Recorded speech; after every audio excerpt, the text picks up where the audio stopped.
अगर किसी ने बदमाशी करी तो उसका इलाज बड़े कायदे से किया जाएगा। सबसे पहले आप ये वीडियो देखिए। कि अगर किसी ने बदमाशी करी तो उनका कायदे से इलाज किया जाएगा। फिर ये जहांगीर के घर वाले भी खड़े हैं, उसको बता देना कायदे से।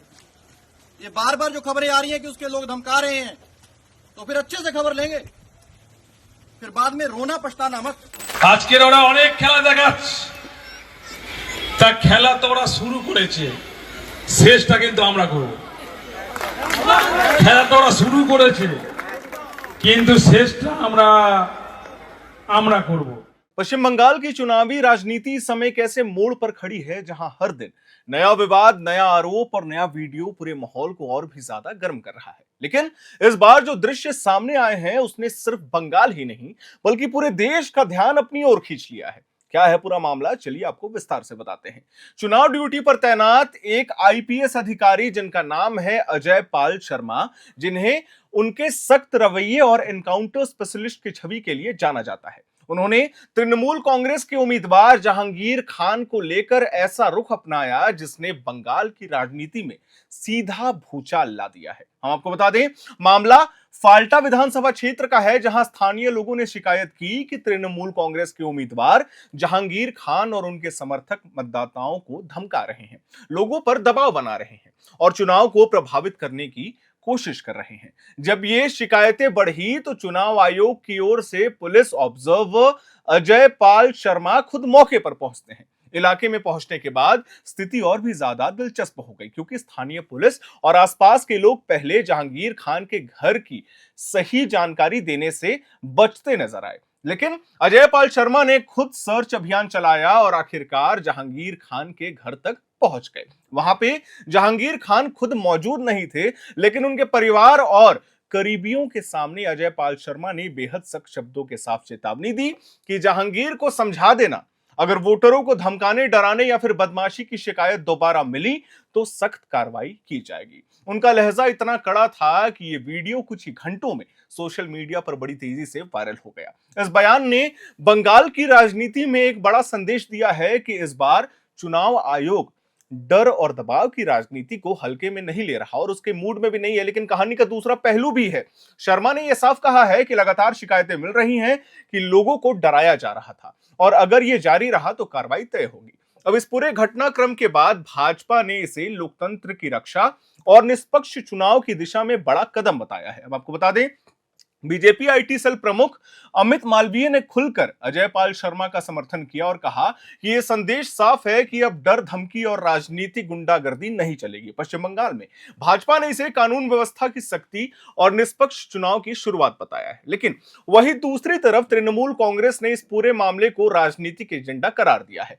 टीएमसी ने अजय पाल शर्मा की नियुक्ति और उनकी निष्पक्षता पर सवाल उठाते हुए कहा कि चुनाव आयोग ने जानबूझकर ऐसे अधिकारी को बंगाल भेजा जिसकी छवि पहले से विवादों में रही है। पार्टी ने उनके पुराने रिकॉर्ड्स, कथित एनकाउंटर मामलों और पिछले प्रशासनिक विवादों का जिक्र करते हुए कहा कि ऐसे अधिकारी की तैनाती निष्पक्ष चुनाव प्रक्रिया पर सवाल खड़ा करती है। Ajay Pal Sharma, brought in by the Election Commission as the police observer of Diamond Harbour. He is known as an encounter specialist, and he is the same man who, along with CRPF forces, is barging into people's houses in the middle of the night, terrorizing the people of Diamond Harbour, and in the name of searching, he is assaulting women along with CRPF forces. Trinamool Congress ने यहां तक कह दिया कि बंगाल कोई उत्तर प्रदेश नहीं है, जिससे साफ संकेत मिला कि पार्टी इस कार्रवाई को बाहरी राजनीतिक प्रभाव के रूप में पेश करना चाहती है। समाजवादी पार्टी प्रमुख अखिलेश यादव भी इस विवाद में कूद पड़े। उन्होंने आरोप लगाया कि भाजपा अपने परीक्षित एजेंटों को चुनावी परिप्रेक्ष्य में उतार रहे हैं, मैदान में भेज रहे हैं ताकि राजनीतिक माहौल को प्रभावित किया जा सके। उन्होंने यह दावा किया है कि यह राजनीति सफल नहीं होगी और बंगाल की जनता इसका जवाब मुंह तोड़ देगी। लेकिन इस पूरे विवाद में सबसे बड़ा सवाल यह खड़ा हुआ है कि क्या अजय पाल शर्मा सिर्फ निष्पक्ष चुनाव सुनिश्चित कर रहे थे या फिर उनका आक्रामक अंदाज खुद एक राजनीतिक बहस का हिस्सा बन गया है, क्योंकि दो गुटों में लोग बट गए हैं। जब अजय पाल शर्मा जहांगीर खान के घर पहुंचे तो वहां एक और चौंकाने वाली बात सामने आई।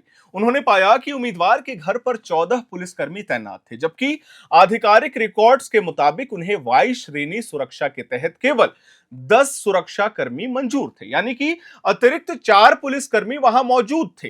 यह सवाल था, इस पर शर्मा ने तुरंत स्थानीय एसपी से जवाब तलब किया है और नोटिस जारी किया है। अब सवाल सिर्फ मतदाता धमकाने का नहीं रहा, बल्कि प्रशासनिक संसाधनों के दुरुपयोग तक पहुंच गया है।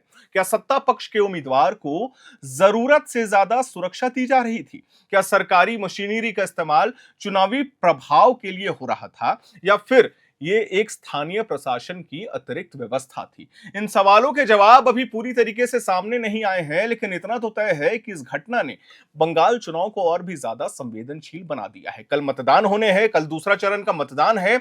पश्चिम बंगाल की राजनीति में चुनाव अक्सर हिंसा, दबाव, बूथ कब्जे और राजनीतिक टकराव के आरोपों से घिरा हुआ रहता है। आरोप लगते हैं, ऐसे में चुनाव आयोग की भूमिका बेहद अहम हो जाती है। अजय पाल शर्मा की कार्रवाई को कुछ लोग लोकतंत्र की रक्षा बता रहे हैं, तो कुछ इसे राजनीतिक शक्ति प्रदर्शन कह रहे हैं। लेकिन आम जनता के लिए सबसे बड़ा सवाल यही है कि क्या ये बिना डर और दबाव के वोट डाल पाएंगे? 29 तारीख को, हम कल की बात कर रहे हैं। क्या चुनाव वास्तव में स्वतंत्र और निष्पक्ष होंगे, या फिर राजनीतिक आरोप प्रत्यारोप के बीच लोकतंत्र फिर से दबाव में आ जाएगा? फिलहाल इतना साफ है कि बंगाल की राजनीति में यह वीडियो सिर्फ एक चेतावनी नहीं, बल्कि चुनावी माहौल का प्रतीक बन चुका है। एक तरफ प्रशासन की शक्ति दिखाई दे रही है, वहीं दूसरी तरफ राजनीतिक दल इसे अपने अपने नजरिए से भुना रहे हैं। आने वाले दिनों में जैसे जैसे चुनावी सरगर्मी बढ़ेगी, वैसे वैसे ऐसे विवाद और भी तेज हो सकते हैं। लेकिन अगर चुनाव आयोग इसी तरीके से सख्त रुख अपनाता है तो यह बंगाल की चुनावी संस्कृति में बड़ा बदलाव भी साबित हो सकता है, क्योंकि लोकतंत्र सिर्फ वोट डालने की प्रक्रिया नहीं होती है, बल्कि जनता के भरोसे का नाम है। और जब मतदाता खुद को सुरक्षित महसूस करता है, तभी चुनाव वास्तव में निष्पक्ष कहलाता है। अब देखना यह होगा कि अजय पाल शर्मा की यह चेतावनी सिर्फ एक उम्मीदवार तक सीमित रहती है, या फिर पूरे चुनावी सिस्टम के लिए एक बड़ा संदेश बनती है। फिलहाल बंगाल की राजनीति में एक बात जोरदार तरीके से गूंज रही है, अगर बदमाशी की तो कार्रवाई तय है। लेकिन एक सवाल है जो हम जनता से लेना चाहेंगे, आपसे लेना चाहेंगे। आपने देखा होगा किस तरीके से पहले चरण के मतदान के दौरान कई तरीके की झड़पें देखने को मिली थी, चाहे वो हुमायूं कबीर हो या फिर बीजेपी के उम्मीदवार हो, शिवेंदु सरकार हो। उनपे हमला किया गया था, उनको दौड़ाया गया था। और अब ठीक दूसरे चरण के मतदान के एक दिन पहले एक आईपीएस ऑफिसर लगातार टीएमसी उम्मीदवारों के घर पे पहुंचता है। ये कहता है कि अगर उपद्रव करने की कोशिश की, मतलब आप कहीं ना कहीं ये मॉडल देख सकते हैं, ये यूपी मॉडल है। यूपी पुलिस इसी तरीके से काम करती है और इसी तरीके से काम करने के लिए वो फेमस है। यूपी पुलिस नहीं डरती किसी से। क्या ये मामला कहीं ना कहीं बीजेपी को एक कटघरे में खड़ा कर रहा है, क्योंकि बीजेपी के ऑफिशियल ट्विटर हैंडल से ये वीडियोस शेयर किए गए थे।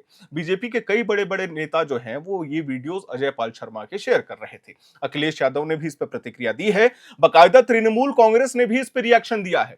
आप इस वीडियो के बारे में क्या सोचते हैं, ये हमें कमेंट बॉक्स में जरूर बताइएगा। बाकी कल का दिन पश्चिम बंगाल की राजनीति के लिए बेहद अहम माना जा रहा है, क्योंकि कल दूसरे चरण का मतदान है और क्या क्या देखने को मिलेगा, ये सब जानने के लिए बने रहिए एयर नाउ के साथ। वीडियो को लाइक करें, शेयर करें, हमारे चैनल को सब्सक्राइब करें। कैमरे के पीछे मौजूद हैं मेरे सहयोगी सुमन, मेरा नाम है हर्षित और आप देख रहे हैं एयर नाउ।